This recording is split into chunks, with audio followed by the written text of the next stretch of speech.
Tatapusin ko na to! Ano? Sana, tinuruan mo na lang yung kapatid mo na gaya mo tanggapin niya na pinagsawaan na siya. Hayop ka talaga. Dala na! Ayaw mo talaga akong pigilan na! Ano? Tuluyan mo na yan para mawala na yung presyo natin sa buhay! Umpisa pa lang alam ko na masikip na tayo dito sa bahay na to eh.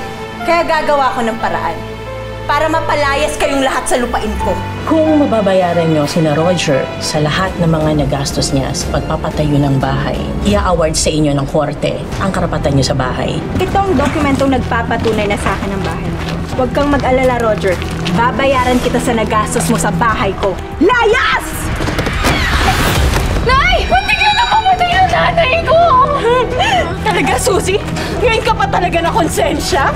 Pagkatapos mo kapihan yung mga demonyong yan? Ngayon mamili ka!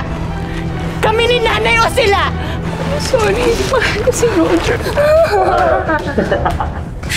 Ano ka? Hoy! Bitiwan mo! Bitawan mo ako! Ano ba? Susie, ano ba? Sino to? Susie! Sino to? Ano? Ako ba na mukha mo? Tama na!